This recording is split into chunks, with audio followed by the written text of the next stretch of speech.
Abra comigo a sua Bíblia em Marcos, capítulo 14, versículo de número 37.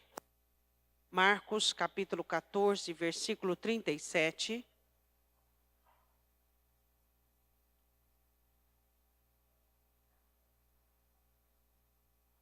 Todos acharam? Marcos 14, 37.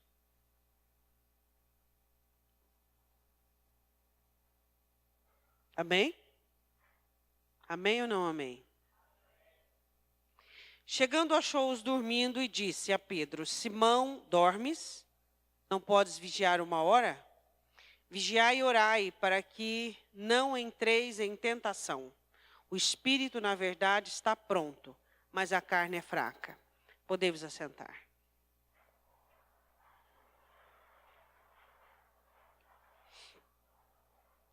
Jesus vai para o Getsemane, estava chegando o momento da crucificação. E ele vai, como de costume, no Getsemane buscar a Deus, buscar o Pai, fazer oração, fortalecer-se. A oração nos fortalece. Quanto mais oramos, mais fortalecidos estamos. Nossas almas precisam dessa comunhão estreitada com Deus, essa intimidade no altar do Senhor. Nós precisamos orar. Sabemos que uma das práticas que Satanás está capturando dos crentes é a prática da oração. Hoje os crentes, eles não oram mais como deviam. Existem algumas pessoas que acham que oram o suficiente. Ninguém ora o suficiente. Nós precisamos orar cada vez mais. Os discípulos viviam uma situação muito confortável no ministério do Senhor Jesus. Eles eram reconhecidos como os discípulos do Cristo. Por alguns, discípulos do Mestre, discípulos do benfeitor, discípulo do homem bom. E eles viviam uma situação muito confortável, porque eles se sentiam discípulos do Senhor Jesus. Então Jesus olha para eles e diz: vocês podem achar que vocês estão prontos. Vocês podem achar que vocês estão preparados. Vocês podem achar que desfrutam de uma situação confortável, mas vocês têm um grande problema. A carne é fraca. Vocês têm um grande problema. E eles escutam aquilo e não conseguem discernir nem interpretar aquilo que o Senhor Jesus estava dizendo. Assim como nós. Jesus disse a eles: o Espírito está pronto, ou seja, vocês são por mim abençoados, por mim separados, por mim ajudados, por mim santificados pela palavra que vos tenho falado, por mim ajudados, por mim libertos, mas vocês têm um problema dentro de vocês, a carne é fraca. E aí ele disse: vocês não podem vigiar uma hora comigo. O que eu posso fazer diante dessa verdade que a carne é fraca? O que eu posso fazer diante disso que é iminente, que é real? A carne é fraca. O próprio apóstolo Paulo diz: aquele que está de pé, cuide-se para que não caia. Porque a carne, ela não está fraca, não é um estado passageiro, mas é uma consistência, é uma essência. A carne é fraca. Agora, o que a oração pode fazer a respeito disso? Muito. A oração pode fazer muito a respeito da fraqueza da carne. Por exemplo, a oração pode enfraquecer a fraqueza da carne. Quando Jesus diz a carne é fraca, ele estava dizendo que ela vai ceder, que ela vai sucumbir. E a oração vai enfraquecer essa fraqueza, essa força da carne. O porquê que a oração enfraquece? Vamos dizer agora, da maneira correta, a força da carne. O porquê? Porque quando você está em comunhão com Deus, quando você busca essa comunhão com Deus, quando você está com intimidade com Deus, nesse processo de comunhão, o próprio Espírito Santo vai fazendo aquilo que João Batista disse, diminuindo você, fazendo com que você diminua, constrangendo a sua vontade para que a força da palavra, a força do Espírito Santo possa emanar e possa presidir sobre a sua vida. Sem oração, não existe força. Sem oração, não existe vitória. Quem sabe disso? Todos nós. Todos nós sabemos disso. Aí Jesus diz assim, vigiai e orai. Diga para o seu irmão o que é vigiar. O que é vigiar? Quando você ora, você adquire um discernimento sobrenatural que as pessoas comuns não têm. Quando você ora, você consegue ter uma visão diferenciada das outras pessoas. Quando você ora, você consegue enxergar além, acima e esse discernimento, ele se dá por causa da sua comunhão e da sua intimidade com Deus. Então, a vigilância não é você conhecer tudo do universo satânico. A vigilância é você conhecer tudo sobre o seu próprio universo. Quando você se conhece, você sabe o que é vigiar. Vigiar e orai. Por quê? Porque a vigilância é o autoconhecimento. É você saber quais são suas debilidades, suas fraquezas, suas misérias, suas pendências, suas tendências, suas inclinações e o que o diabo pode fazer com respeito a isso. Isso é vigilância. Por exemplo, você é uma pessoa que tem facilidade de ficar com raiva. Então você sabe que Satanás vai colocar na sua vida situações para você ficar com raiva. E o que é vigilância? Vigilância é você tanto trabalhar do lado de fora para que isso não aconteça e trabalhar do lado de dentro para eliminar essa debilidade, essa tendência e essa fragilidade. Você é alguém que tem facilidade de cobiça. Você é uma pessoa que é muito ligado do lado de fora. Você cobiça a roupa, você cobiça o sexo oposto, você cobiça o carro, você tem facilidade de cobiça. E a Bíblia diz que nós não devemos cobiçar. Então, o que você tem que fazer? Você tem que analisar o que existe dentro de você, isso é vigilância.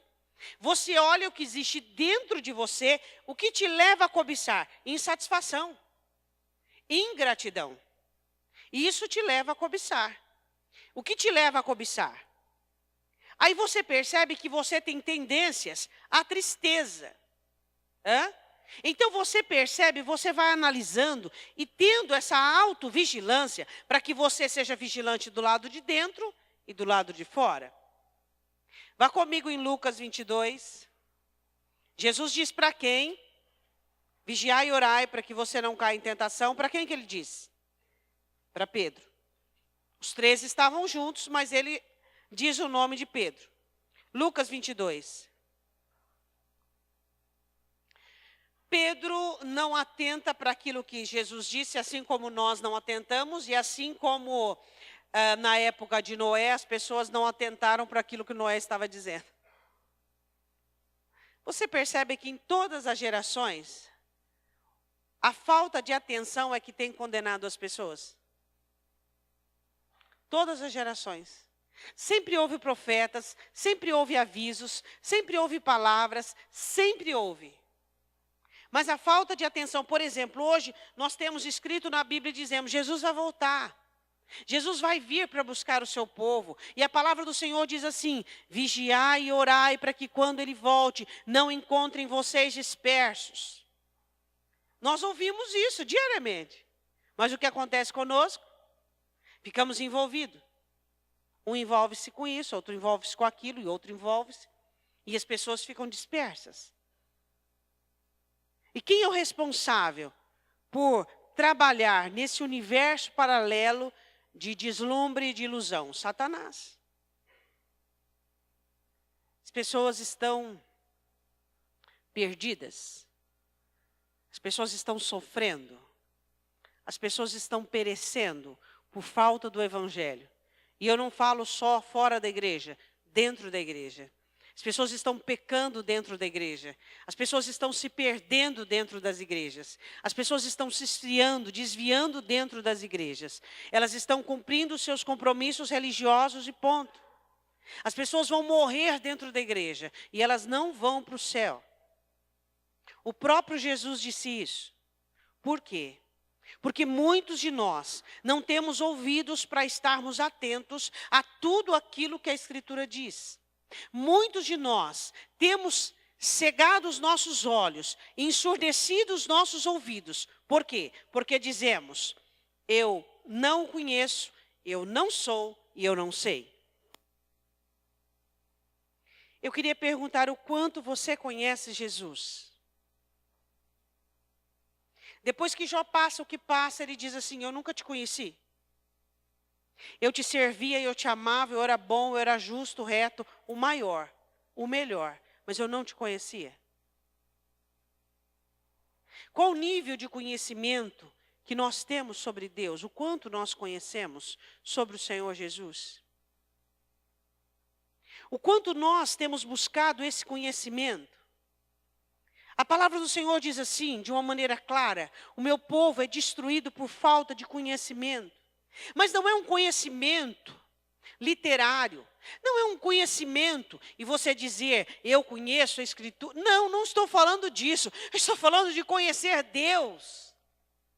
Estou falando de conhecer o Senhor Jesus, de andar com Ele, de ouvir, de sentir o cheiro dEle, de ouvir o som da voz dEle.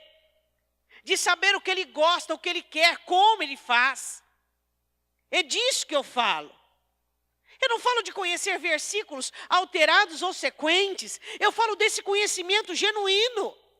Genuíno dentro de nós. De vivermos para agradá-lo, de pensarmos para agradá-lo, de sentirmos para agradá-lo, de fazermos para agradá-lo, de não termos uma vida longe dele, mas uma vida que não se separa, de uma vida que não consegue ter existência longe dele. Eu não consigo existir na minha família, você diz, sem Jesus. Eu não consigo existir no meu trabalho sem Jesus. Eu não consigo existir em lugar algum sem Jesus. Conhecê-lo é ter intimidade com ele. Lucas capítulo 22, versículo 57. Vamos ver o 56. Pedro estava entre eles no alpendre do sumo sacerdote. E como certa criada, vendo-o estar assentado ao fogo, pusesse os olhos nele, disse, este também estava com ele. A criada o identifica. Este estava com ele. O que Pedro respondeu? Não. Jesus não disse no Getsemane, vigiai e orai, porque o espírito está pronto, mas a carne é fraca. Vocês não podem vigiar comigo 1 hora.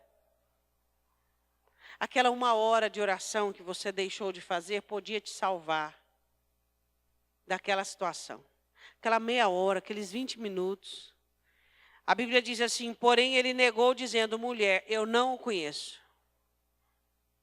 Eu não o conheço. Pedro conhecia Jesus?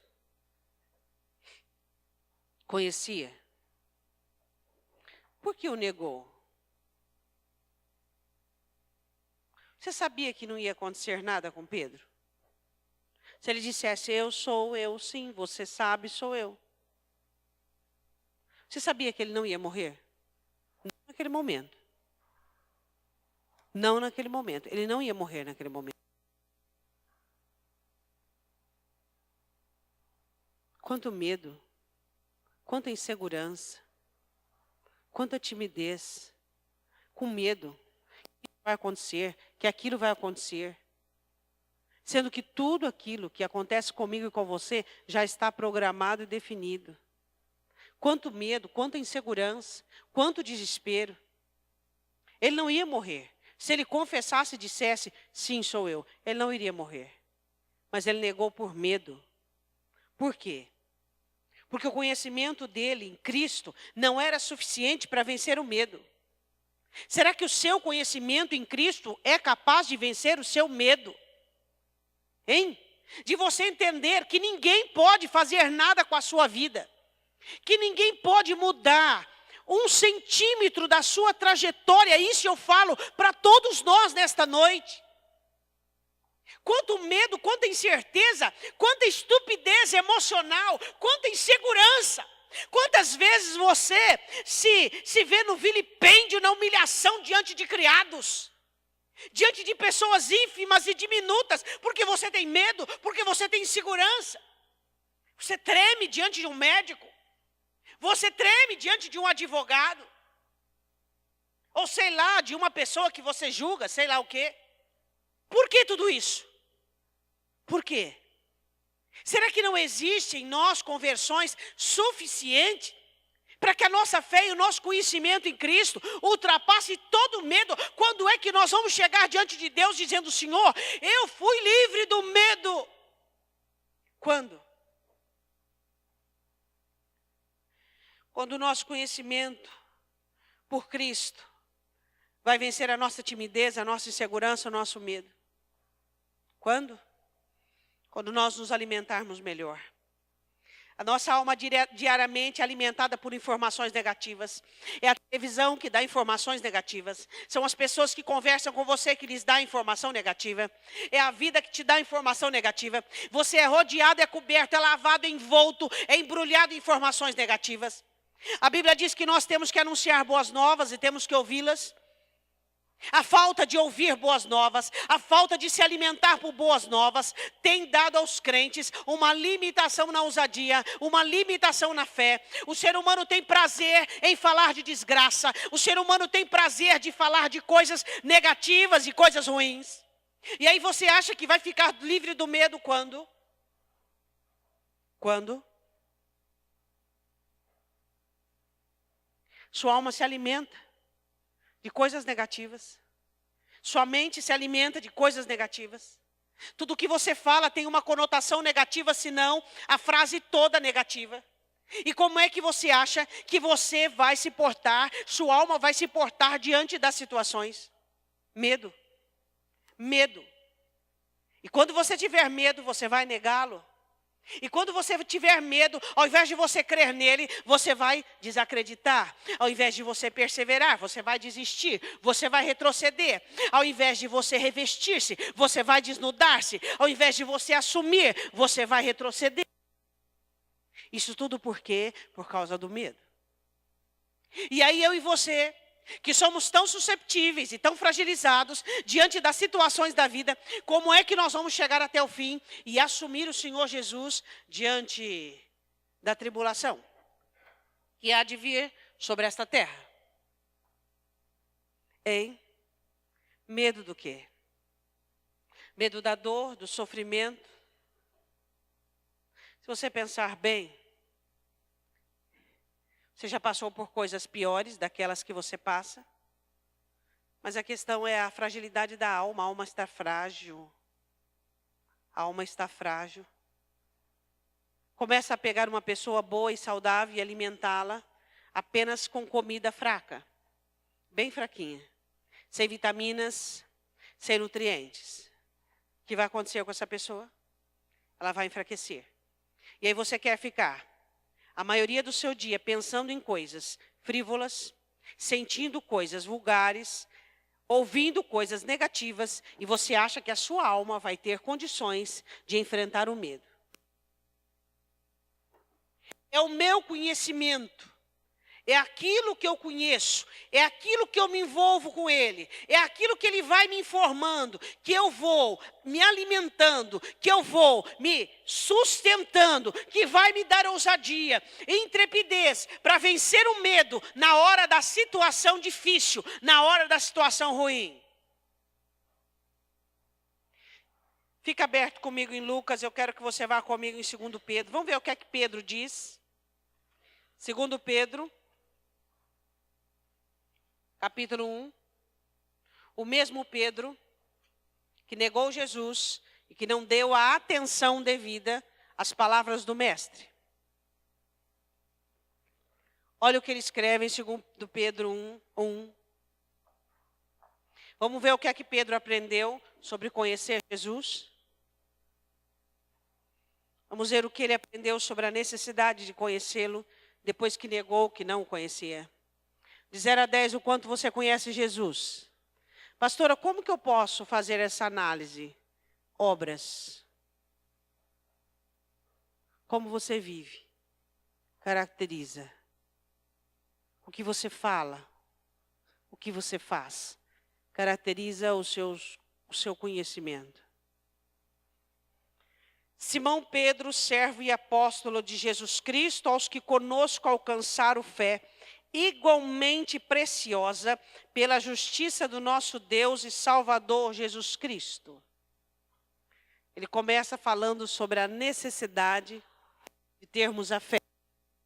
E ele diz assim: alcançaram fé igualmente, uma fé muito elevada, nobre. Graça e paz vos sejam multiplicadas pelo conhecimento de Deus e de Jesus nosso Senhor. O que ele diz que vai ser multiplicada pelo conhecimento de Jesus? Explica para o seu irmão o que é graça. Não fala aquela frase não, favor e merecido. Não fala assim não. Você pode mais que isso. Diga para o seu irmão o que é graça. O que é graça? Hã?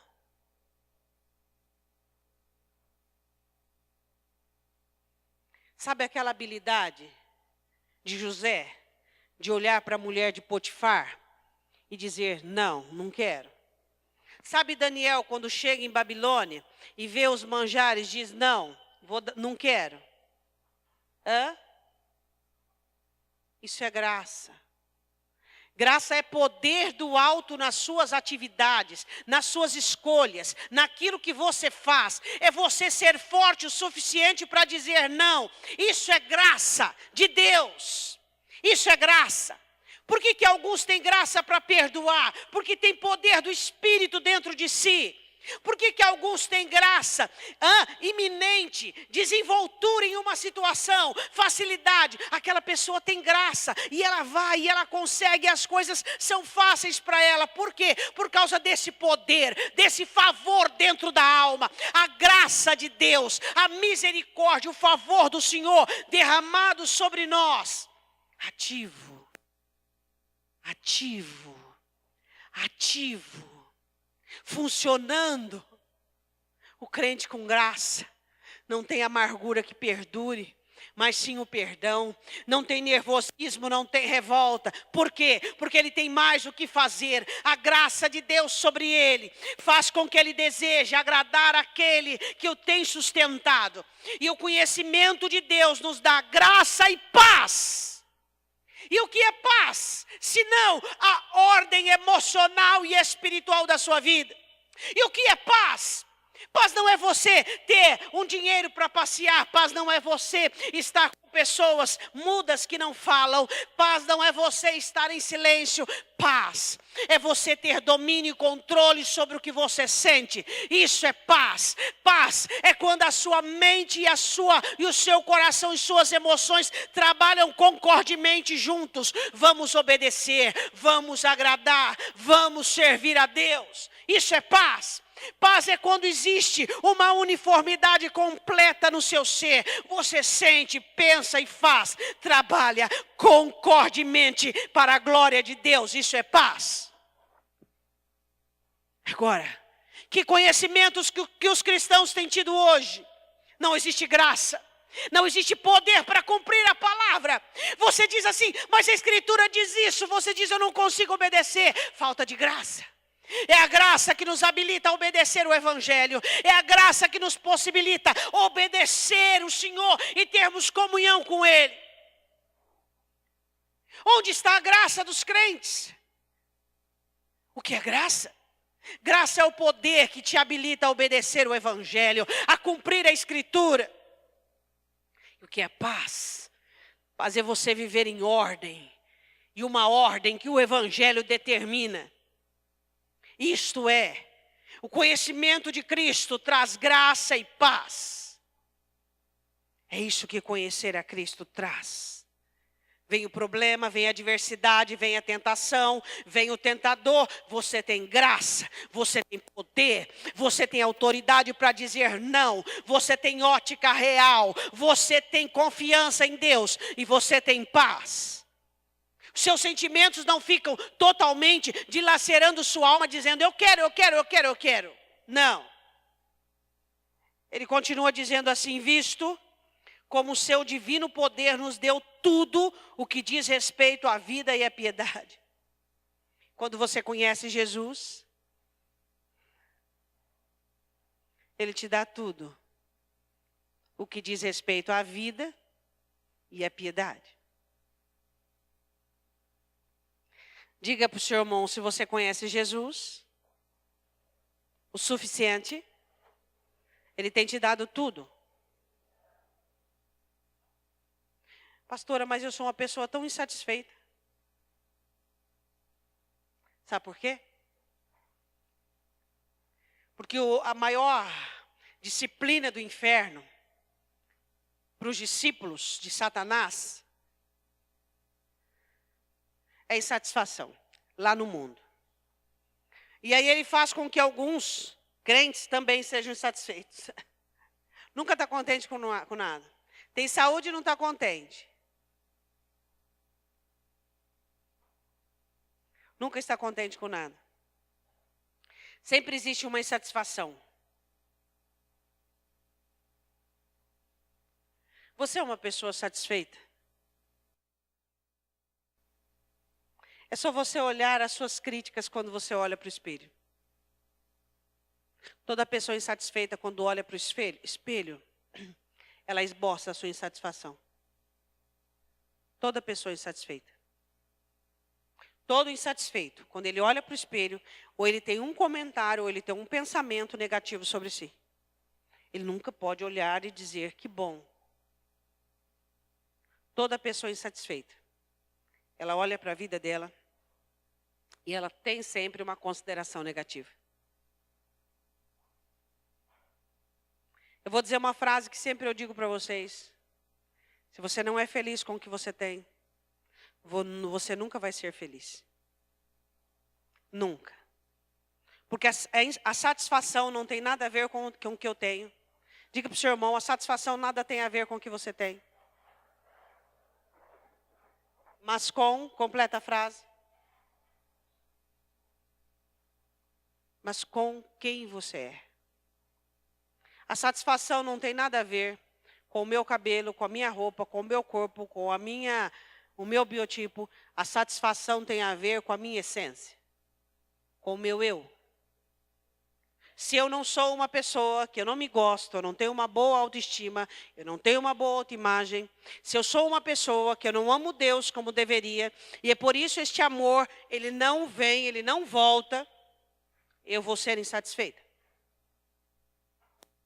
A insatisfação, ela tem tomado conta dos crentes, e por isso, este texto aqui de Pedro, quando ele diz, deu tudo o que diz respeito à vida e piedade.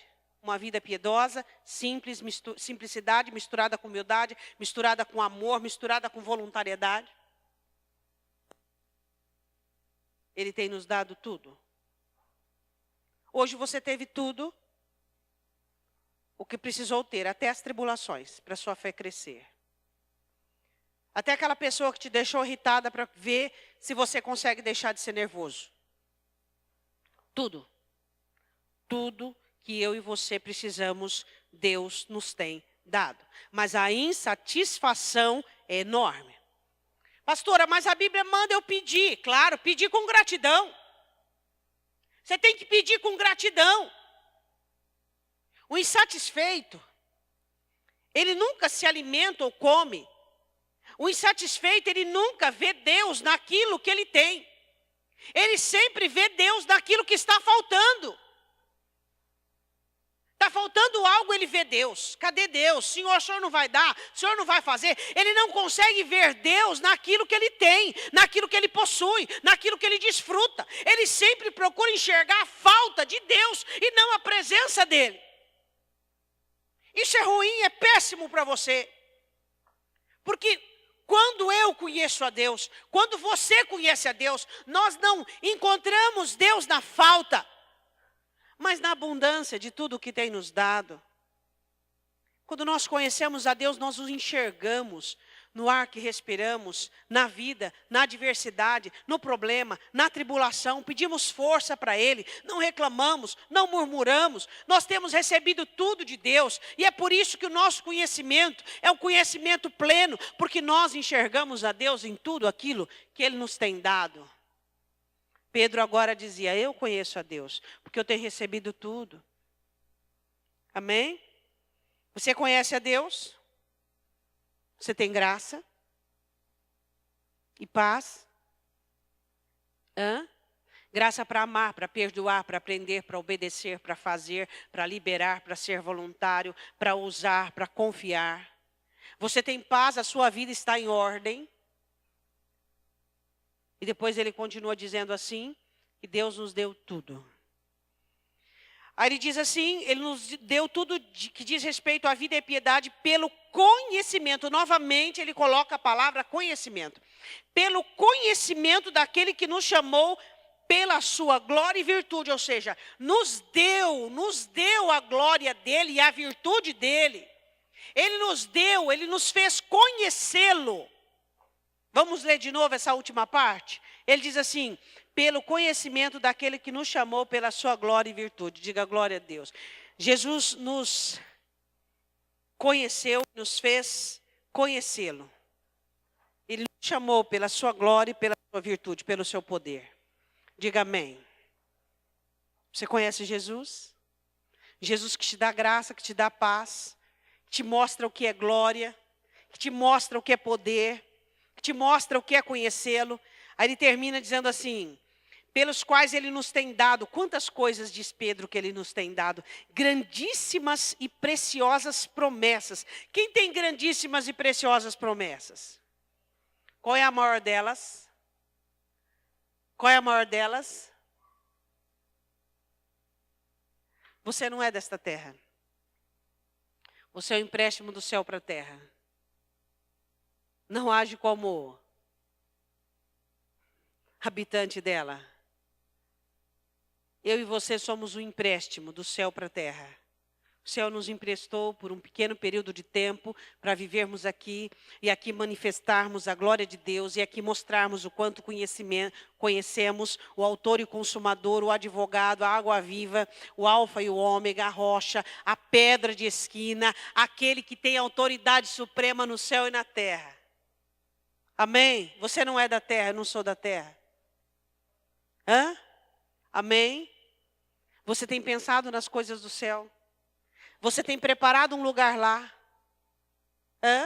Pastora, mas Jesus disse que foi preparar o lugar. Pois é, Jesus constrói a casa, quem mobília é você. Diga isso para o seu irmão. Jesus, não se turbe o vosso coração, João 14:1. Termina o versículo para o seu irmão. Não se turbe o vosso coração. Credes em Deus. Credes também em mim. Na casa de meu pai há. Se não fosse assim, eu vou-lo teria. Pois vou preparar-vos. E quando eu for, voltarei para vos levar comigo. Aí diz assim também. Não ajunteis tesouro. Onde há. E há ferrugem. Mas ajunteis. No. Ele constrói a casa. Quem mobília é você. O que você está construindo lá para você? A terra está te consumindo. Você vive cansado, desmotivado. Por quê? Porque essa é a maior estratégia de Satanás, roubar o seu tempo. Por isso que o apóstolo Paulo diz, remi o tempo, porque os dias são maus. Você não tem tempo, quando você tem tempo, você quer dormir. E quando você tem tempo, você quer espairecer, assistir seriado no Netflix. Você quer mais passear, você quer gastar, você quer espairecer. É isso que o crente quer hoje. Bater papo, fazer quilolitro, é isso. Por quê? Porque Satanás tem sabido muito bem fazer a tarefa de casa. Satanás tem sabido fazer o que ele tem que fazer.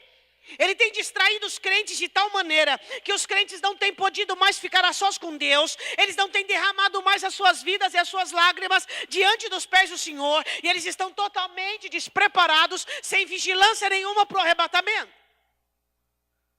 Por isso que as parábolas nos ensinam.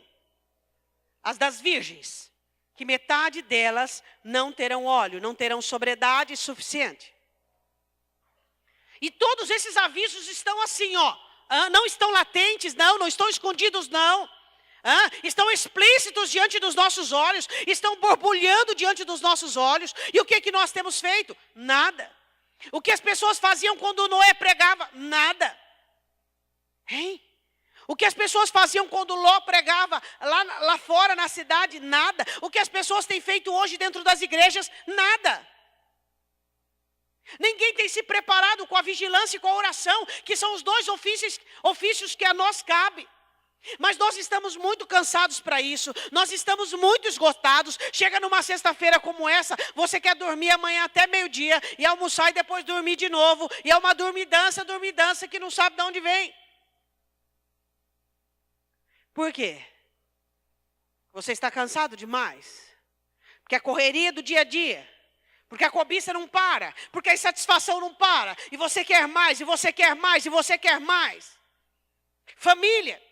Ninguém sabe mais o que é família. As pessoas vivem juntos, elas dormem juntos na mesma cama e comem no mesmo lugar, nem na mesma mesa. Mas ninguém sabe mais o sentido de família.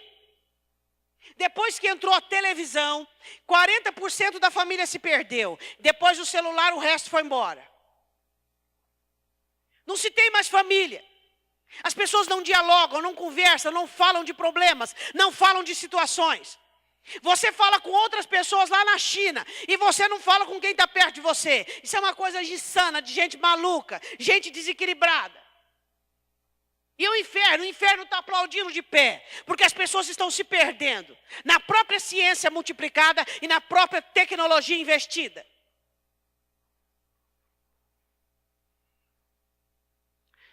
Pedro diz, as nossas preciosas promessas. Temos preciosas promessas, são preciosas para alguns, para os outros elas são totalmente vis. Para que por elas fiqueis participantes da natureza divina. Você pode dizer glória a Deus? Explica para o seu irmão aí. Explica para o seu irmão esse versículo. Pedro diz, eu não conheço Jesus para serva, criada. Agora ele está dizendo o que é conhecer Jesus. Diga para essa pessoa do lado aí, essa parte aqui, ó. Versículo 4, pelas quais ele nos tem dado grandíssimas e preciosas promessas, para que por elas fiqueis participantes da natureza divina. Explica para o seu irmão, essa parte do versículo.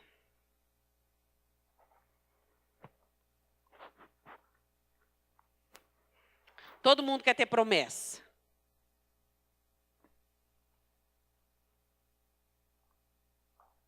Essas preciosas promessas que Pedro está dizendo, não é aquele carro zero na garagem, nem aquela casa nova, não.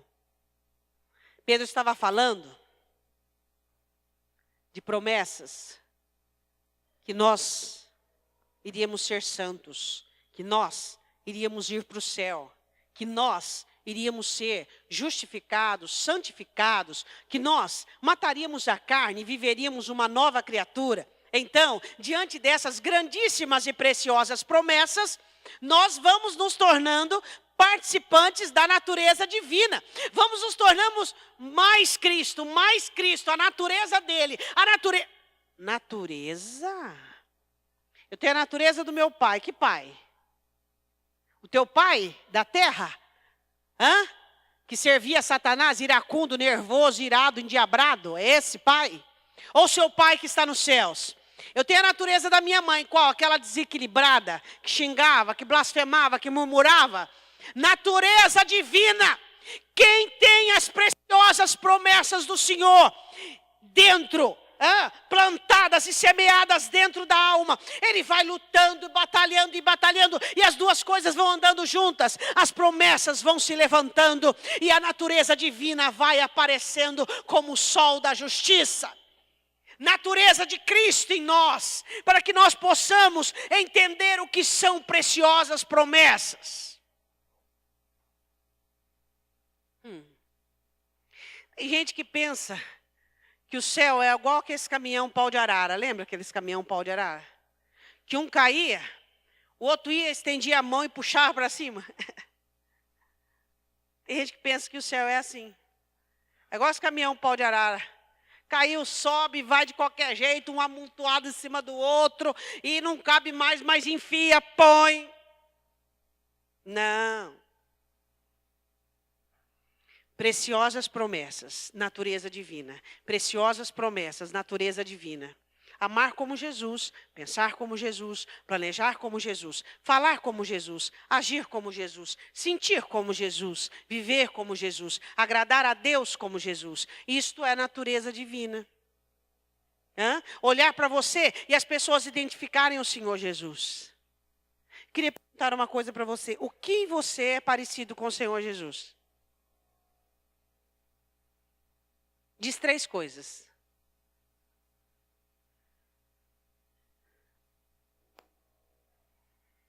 Diga.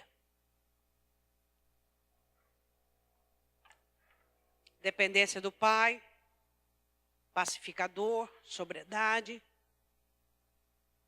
Aqueles que têm as preciosas promessas, eles buscam uma natureza divina. Ele diz, somos participantes da natureza divina, parte B do versículo 4, havendo escapado da corrupção que pela concupiscência há no mundo. Concupiscência, desejo carnal desordenado. Eu escapei da corrupção e agora eu luto contra toda a concupiscência que há dentro de mim para ficar livre dela, para que a natureza divina possa vir habitar em mim e para que as promessas de Deus possam ser inseridas de tal maneira dentro de mim que elas possam me alimentá-la. E eu então, cheio da graça e cheio da paz do Senhor Jesus, eu posso ter conhecimento do Senhor Jesus Cristo. Diga amém. Diga glória a Deus. Agora Pedro conhece Jesus. Vamos só recapitular. Quando é que ele diz? Nós temos fé, versículo 1, por isso conhecemos Jesus. Versículo 2, temos graça e paz pelo conhecimento dele. Versículo de número 3, o poder dele que nos deu tudo com respeito à vida. Ele nos chamou para a sua glória e virtude. E ele nos deu grandíssimas promessas. Nós conhecemos Jesus. Diga amém. Pedro diz em Lucas 22, a segunda negação dele, vá lá comigo, versículo de número 58. E um pouco depois, vendo o outro, disse, tu és também deles. Mas Pedro diz, homem, não sou. Não sou. Quero que você vá comigo em 1 Pedro 2. Vamos ver o que Pedro diz sobre isso. Versículo 9 e 10.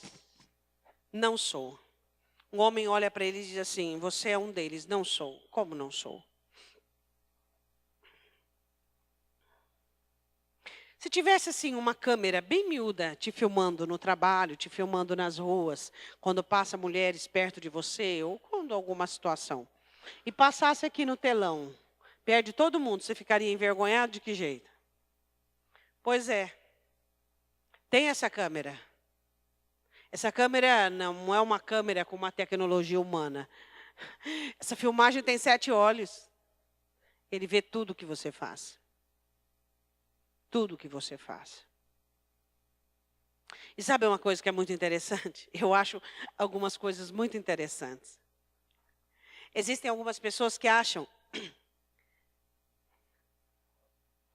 que Deus, ele vê essa pessoa apenas ela na igreja. Quando ela levanta a mão, abaixa a mão, canta, ouve a palavra. Deus te vê tudo. A sua vida não vai exceder ou transcender aquilo que você é. Ele diz, não, eu não sou. Quem sou eu? Quem é você? Nós somos o que somos na intimidade. É isso que somos. Eu não sou o que você pensa que eu sou. Não. Você não é o que eu penso que você é. Nós usamos várias máscaras como teatros. O teatro do bonzinho, o teatro do firme, o teatro do seguro, o teatro. Quem somos? Só Deus sabe. Ninguém se conhece, a gente se supõe. Agora eu sei quem eu sou. Você sabe quem você é. Você conhece seus pecados, seus erros, suas falhas. Você sabe. Pedro diz assim no capítulo 2, versículo 9. Mas vós sois geração eleita. Sabe o que ele quer dizer com isso? Um povo diferente de tudo. De todos. Todos os que já existiram. Quem somos? Diferente de tudo que já existiu. Melhores? Vós sois geração eleita. Sacerdócio real. Ou seja, servimos a um rei.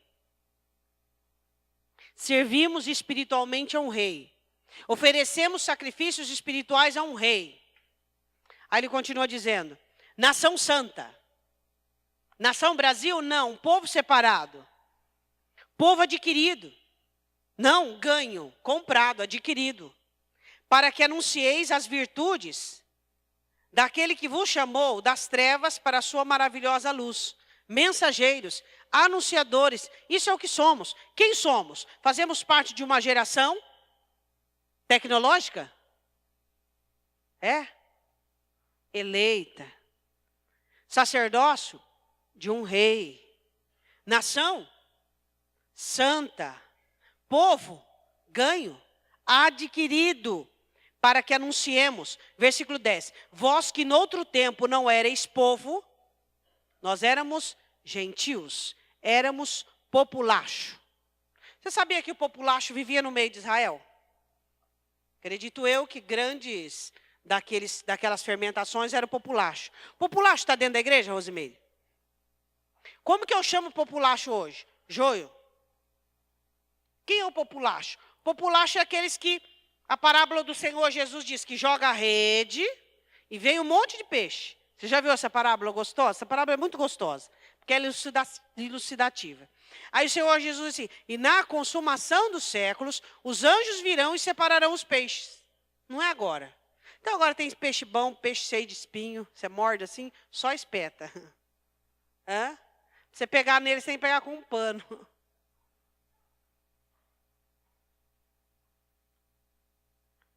Somos o povo adquirido, a nação santa, sacerdócio real, geração eleita.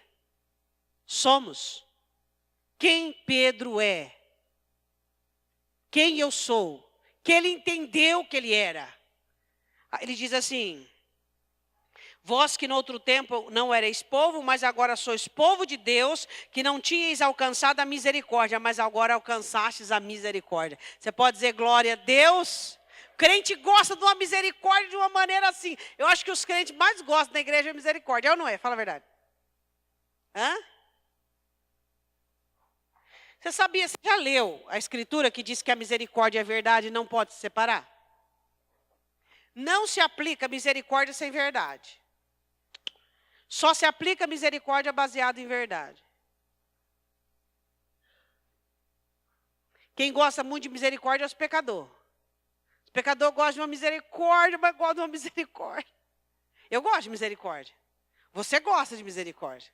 Nós gostamos de misericórdia, mas também gostamos de santidade. Nós gostamos de justiça. Nós gostamos de acertar.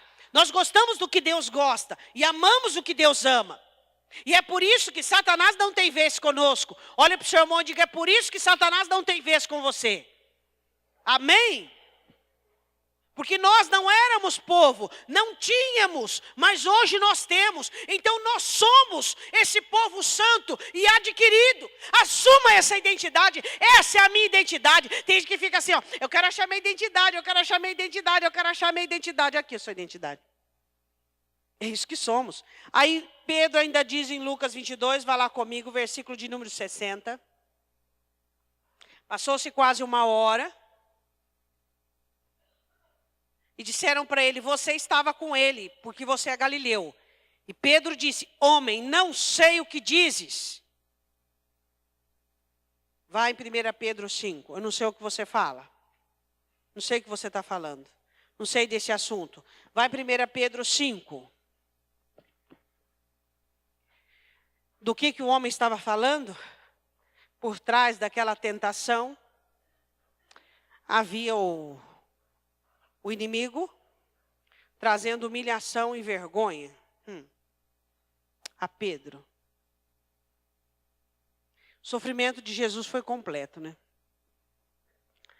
Eu não sei o que você disse. Eu não sei do que você está falando.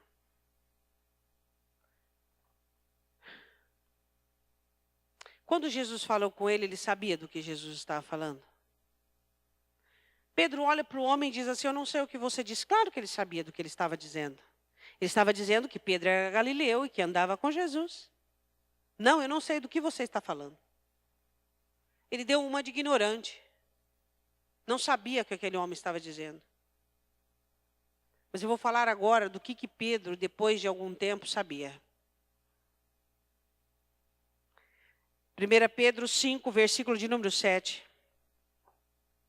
Que toda a sua instabilidade, a sua ansiedade, a sua insegurança é um prato cheio para o inimigo. É ali que ele vai fazer a sua tentação. Por isso que ele diz, ele era um expert em ansiedade, insegurança. Viveu isso aí na pele. Lançai sobre ele toda a vossa ansiedade, porque ele tem cuidado de vós. Como você lança diante do Senhor a sua ansiedade? O que é ansiedade? Diga para o seu irmão o que é ansiedade. Nunca se ouviu falar tanto de ansiedade como agora. As pessoas estão doentes por causa da ansiedade. Por quê?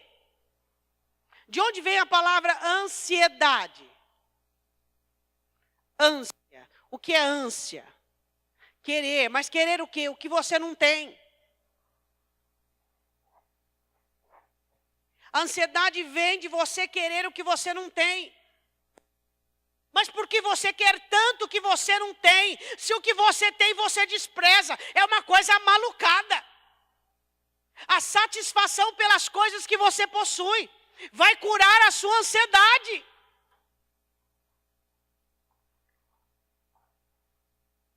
Não tem, não tem.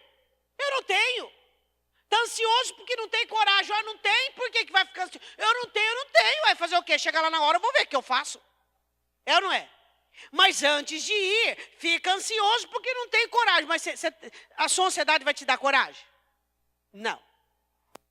Então você não tem. Você vai sem coragem mesmo. Estou aqui sem coragem. Deus não tem coragem. E aí? Hã?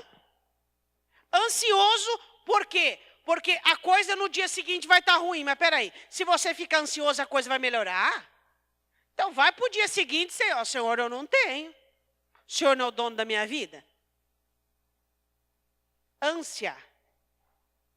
Você preocupar-se, ficar instável por aquilo que você não tem. Mas se você não tem, você não tem. Aí ele diz, lançai sobre ele toda a vossa ansiedade. Porque a ansiedade dentro de você fermenta, adoece a sua alma. Vamos supor, tá? Fazer uma comparação aqui bem... Vamos supor que câncer pudesse ser contraído pela boca. Quando você bebesse alguma coisa, você contrairia o câncer. Vamos supor que alguém te desse uma taça e falasse assim para você, tem uma glândula aí de câncer, você quer? Você iria dizer o quê? Então, a ansiedade é um câncer para a alma, e você bebe, e você alimenta, e você mantém. Adiantou você ter ficado nervoso, instável, com sudorese, e o teu coração, coitado, tem dor do coração de muitos crentes, não aguenta, parece que vai sair pela boca. Você sabe por que Pedro nega Jesus 3 vezes? Por medo, insegurança, ansiedade. E aí ele diz assim, lançai sobre ele toda a vossa ansiedade. Porque a ansiedade está com você agora, mas ele já tem cuidado de você faz tempo. Olha para o seu irmão do lado e diga, Jesus cuida de você. De você, dos seus problemas, das suas neuras, das suas loucuras, das suas maluquices e debilidades. Ele tem tido misericórdia e graça. E ai, se não fosse esse Senhor. Ele cuida de mim e de você. É ou não é? Um dia ele olha para os discípulos, que tinha todos eles parado de trabalhar para servir Jesus. Ele diz assim, porventura lhes faltou alguma coisa? Eu faço essa pergunta para você.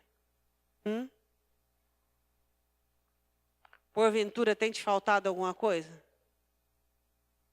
Hein? O insatisfeito já começa a pontuar.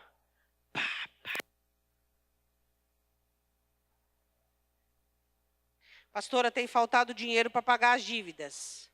Só que não faltou humor para endividar-se. Então agora tem que pedir graça para pagar as dívidas. É assim que funciona. É assim que funciona. Pedro diz, eu não sei o que você diz, mas agora ele sabe muito bem o que ele mesmo está dizendo. O que ele está dizendo? Lance sobre ele toda a sua ânsia, todo o seu desespero, toda a sua preocupação. Aí ele diz assim, 8, sede sóbrios. Por quê? Porque quando Jesus olha para ele e diz assim, você vai me trair. Não. Não durma, vigie. Durmo. Sede sóbrios. Sede sóbrios. Não sedes contaminados emocionalmente e nem pela sonolência. Ele diz, sede sóbrio. Você é sóbrio? Aquele que dormia quando Jesus dizia, você não pode, Pedro, vigiar comigo 1 hora. O mesmo está dizendo, sede sóbrio, vigiai, o mesmo. De 0 a 10, o quanto você é sóbrio?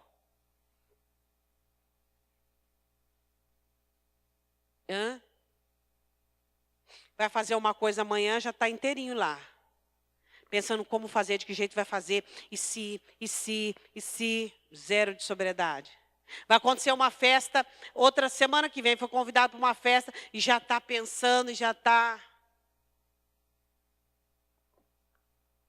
Você é sóbrio? Quem é sóbrio? Sóbrio é aquele que vive agora. Esse é o sóbrio. O sóbrio é aquele que não se embriaga. E amanhã? Amanhã o Senhor cuida. O hoje... eu faço, porque Ele manda, mas amanhã é Ele que cuida. Esse é o sóbrio. Sede sóbrios e vigiai. Vigiai o quê? Vigiai você mesmo. Por quê? Porque o diabo, agora entra. Porque o diabo, vosso adversário, ele é seu adversário, não é seu amiguinho. Não é. Anda em derredor, ele está ao teu derredor. Pergunta para o teu irmão, você sabia disso? O dia inteiro hoje. Ele pôs demônio para te rodear. O que os demônios estavam fazendo? Buscando. Como amanhã, semana que vem, o mês que vem, pecar, deslizar. Mas o que a ansiedade tem a ver com isso? A ansiedade é brecha, é desconfiança. Por isso que na oração você lança. Você não coloca, você lança, porque você quer ficar livre dela. Pedro usa uma expressão assim, lança, joga fora, rapidinho. Aí ele diz assim, anda ao derredor, bramando como leão, buscando a quem possa tragar. Ao qual resistir firme na fé, sabendo que as mesmas aflições se cumprem entre todos os vossos irmãos no mundo. Ou seja, para de exagero. Olha para o seu irmão e diga, para de exagero. Sede sóbrio, entenda que tem muita gente que está sofrendo. Tem muita gente agora que está sofrendo. Mais que eu, mais que você. Então para de ficar maximizando o problema. Pastora, mas meu problema é grave. Tem gente com problema grave ao quadrado. Mas eu não devo levar a sério, não. Você deve levar a sério, não é isso que ele está dizendo. Mas ele diz, ser sóbrio e vigiai, porque o diabo anda ao vosso derredor, bramando como leão, buscando a quem possa tragar, ao qual vocês precisam aprender a resistir firmes na fé, sabendo que as mesmas aflições se cumprem na vida de muitos crentes. Não maximize seu problema. Tem gente exagerada, né? Tem ou não tem? Exagera tudo. Mas ele não exagera a bênção, ele não exagera a água que ele bebe. Ai, que delícia, não é verdade? O banho que ele toma. Meu Deus, eu pude tomar banho hoje. Eu pude me lavar, lavar o meu corpo. Eu pude fazer a minha comida, eu pude colocar a comida na minha boca.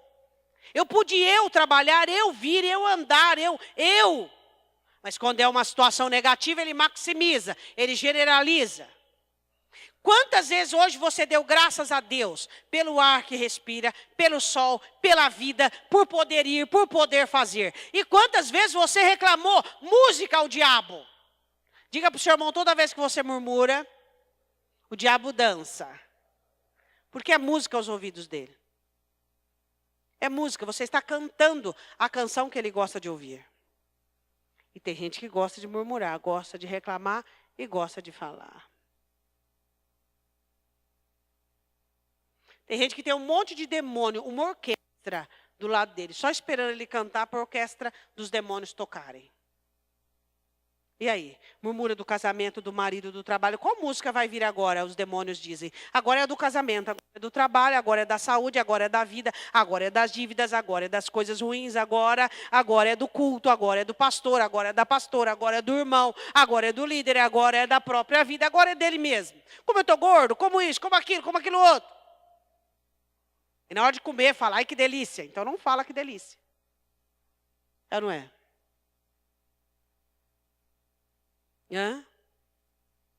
Pedro disse, eu não conheço, mas pôde conhecê-lo. Pedro disse, eu não sou, mas entendeu quem era e quem nós somos. Pedro disse, eu não sei o que você diz, mas agora ele sabe o que ele está dizendo.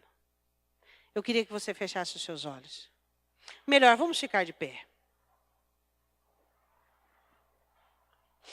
Será que você consegue fazer uma oração de libertação por você mesmo?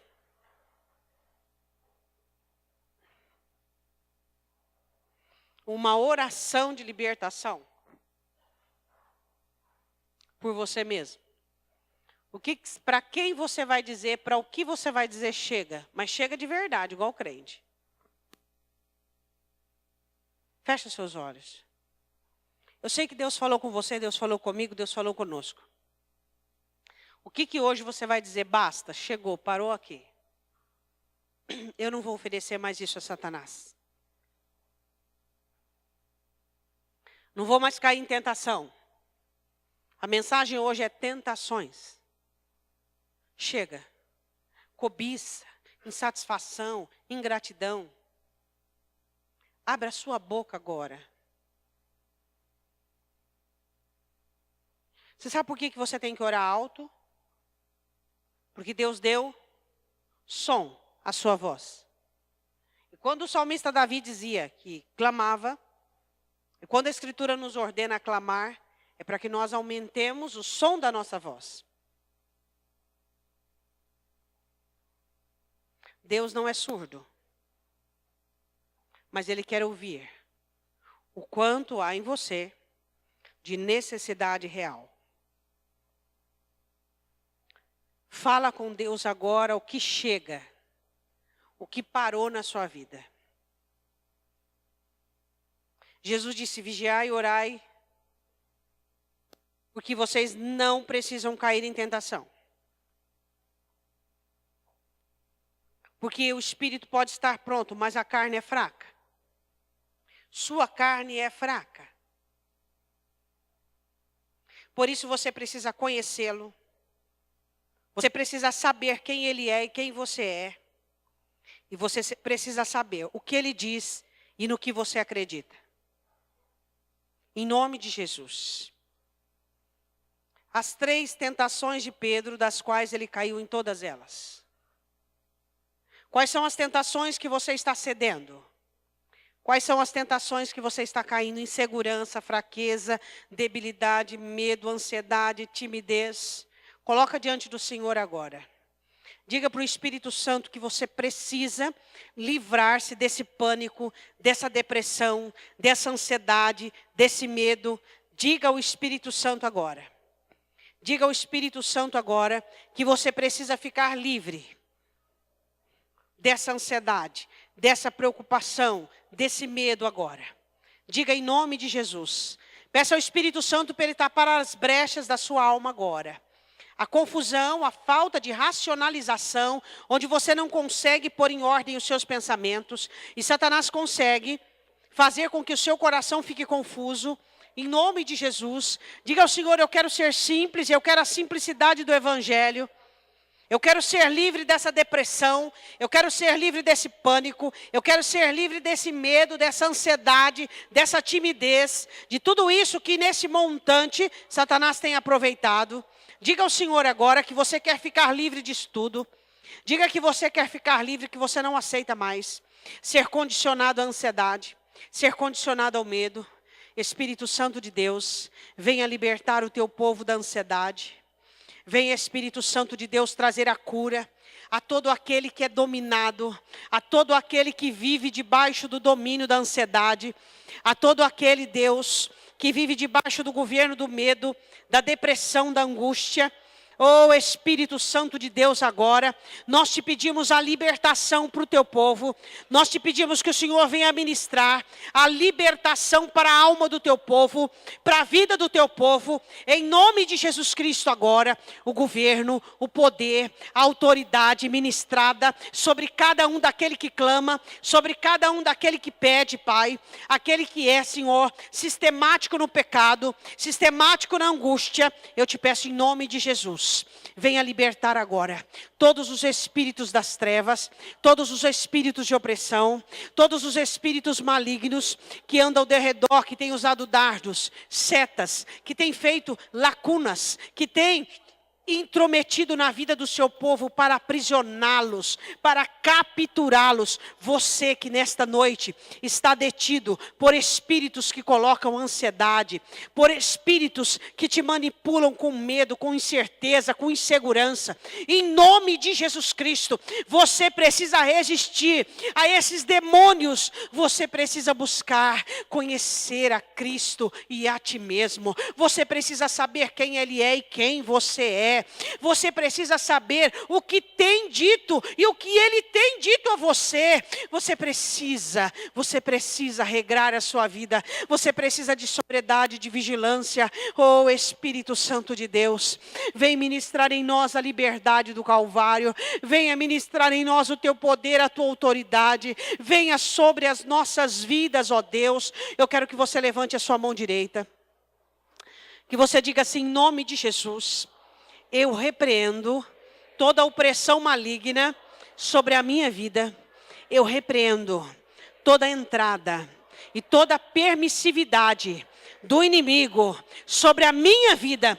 Eu declaro que caia por terra toda hoste, todo principado levantado contra a minha história, contra a minha vida. Porque em nome de Jesus, eu resistirei toda hoste da maldade, todo principado das trevas. E eu declaro que sobre a minha vida não vale encantamento. Eu recebo a bênção do Senhor, a bênção da palavra, e eu repreendo toda nuvem de opressão sobre a minha mente, sobre a minha alma, e eu declaro a graça e a paz de Cristo, e eu declaro o poder e a glória e a virtude do Espírito sobre a minha vida, em nome de Jesus Cristo.